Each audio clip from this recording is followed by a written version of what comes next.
Saudara, Mahkamah Konstitusi menerima 149 pendaftaran gugatan hasil Pilkada 2024. Ratusan gugatan itu didaftarkan terkait hasil Pilkada tingkat kabupaten dan kota.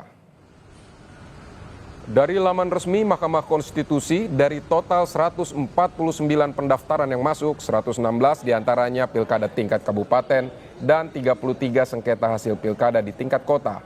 Sesuai undang-undang, Mahkamah Konstitusi menerima pendaftaran sengketa Pilkada 2024 dalam kurun waktu 3 hari setelah penetapan oleh KPU daerah.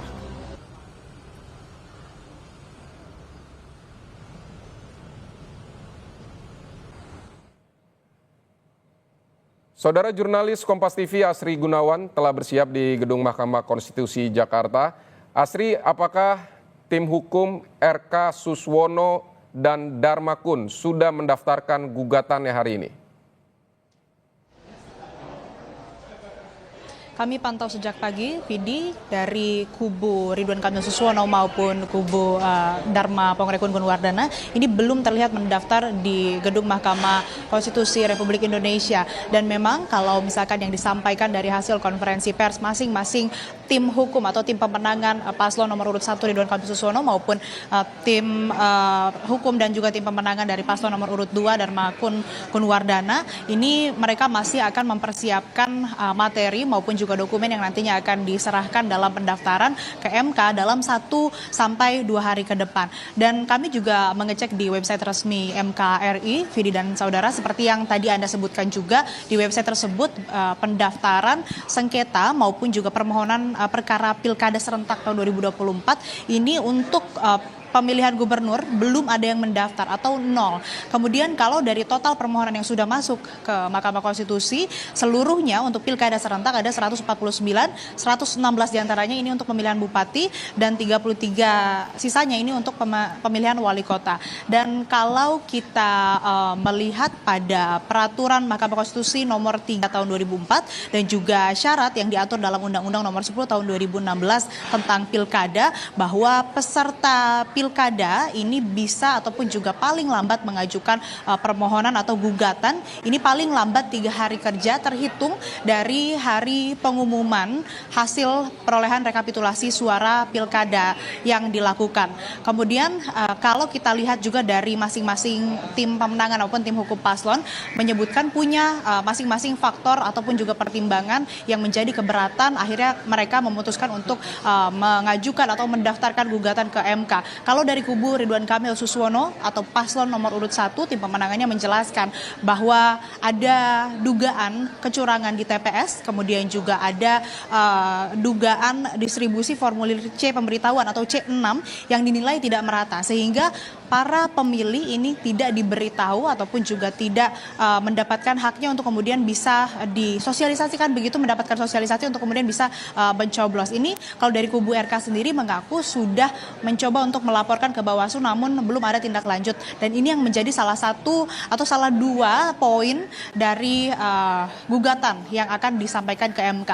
Kalau dari tim pemenangan atau tim hukum pasangan calon nomor urut 2 Dharma Pongrekun Gunwardana sebetulnya tidak jauh berbeda dengan RK Suswono. Ia pun menyebutkan bahwa tadi soal formulir C6 yang dinilai tidak merata ini yang akan kemudian salah satunya dimasukkan ke dalam gugatan yang akan didaftarkan ke MK begitu. Nah, nantinya memang saat pendaftaran Vidi dan Saudara ini harus melengkapi beberapa dokumen dan juga persyaratan untuk kemudian nanti bisa diterima oleh MK, dan nanti pun kalau ada kalau ada kekurangan atau ketidaklengkapan dari dokumen dan persyaratan nantinya juga perlu diperbaiki oleh masing-masing paslon. Kalau kita lihat dari hasil pengumuman kemarin dilakukan hari Minggu, artinya 3 hari kerja dari pengumuman, ini paling lambat hari Rabu. Kami juga media yang memantau di gedung MK masih menunggu, tadi kabarnya akan dilakukan hari ini begitu kalau dari paslon nomor urut 1 Ridwan Kamil Suswono. Tapi sampai saat ini kami belum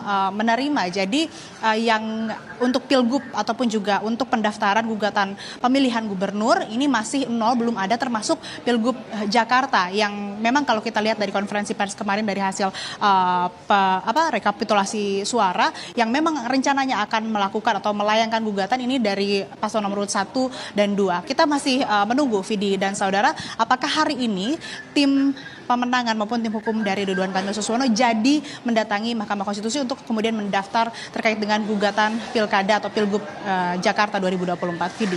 Asri, nanti kalau tim Ridwan Kamil Suswono maupun Dharma Kun datang untuk mendaftar, selanjutnya bagaimana alur gugatan sengketa pilkada ini berproses di MK? Ya, tadi juga dijelaskan oleh Ketua Mahkamah Konstitusi Soehartoyo bahwa ada sejumlah rangkaian yang akan dilalui oleh masing-masing peserta pilkada kalau kemudian melakukan gugatan. Nah, kalau dari website resmi ini sebetulnya ada 18 tahapan.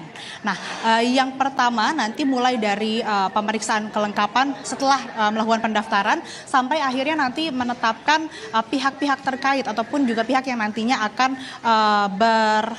berperkara ataupun juga melakukan sidang. Nantinya akan juga ada rapat permusyawaratan hakim, kemudian nantinya akan ada sidang yang dilakukan. Kalau kata Ketua MK, sidangnya nanti dilakukan menyesuaikan dengan perkara yang nantinya akan disidangkan. Apakah sidangnya akan dilakukan 1 kali, 2 kali, ataupun juga lebih dari itu. Nah, tapi kalau berdasarkan timeline schedule yang ada di website resmi MK, sidang perdana sengketa pilkada serentak ini rencananya akan dilakukan bulan Januari. Untuk tanggal pastinya juga belum ada informasi lebih lanjut. Dan lebih lengkap lagi, Vidi dan saudara, berikut pernyataan Ketua Mahkamah Konstitusi Soeharto yang telah kami rekam sebelumnya. Kan ada proses penyerahan perbaikan. Nah, nanti setelah perbaikan kemudian akan diregistrasi oleh Mahkamah Konstitusi. Setelah diregistrasi nanti para hakim akan menggelar gelar perkara untuk masing-masing panelnya. Kemudian nanti menetapkan hari sidangnya. Jadi ya kira-kiranya di awal Januari ya. Pastinya registrasi kalau tidak ada halangan di tanggal 3. Nah, selebihnya kan ada sekuen waktu 4 hari, selambat-lambatnya harus sudah sidang pertama. Nah, kalau pasti tanggal 3 ya setelah 4 hari kemudian atau 3 hari, karena selambat-lambatnya bisa 1 hari, bisa 2 hari, tapi ada hukum acara yang pemanggilan itu harus 3 hari kerja kan. Yaitu yang kemudian tidak boleh kurang dari 3 hari, itu harus sudah dipanggil para pihaknya. Mahkamah Konstitusi akan memutuskan hasil atau memutuskan perkara perselisihan sengketa hasil pemilihan paling lama 45 hari kerja. Dan kalau kita lihat dari timeline yang ada di website, ini untuk sidang pengucapan putusan berkisar ataupun juga di antara tanggal 30 Januari sampai dengan 13 Februari 2025. Dan tahap akhirnya sekali, Vidi dan saudara, ini penyerahan atau penyampaian salinan putusan ketetapan. Ini akan rencananya dilakukan berkisar antara tanggal 24 Februari 2025 sampai dengan tanggal 13 Maret 2025. Kembali ke Anda, Vidi. Baik, Asri Gunawan di Gedung Mahkamah Konstitusi. Terima kasih untuk laporan Anda.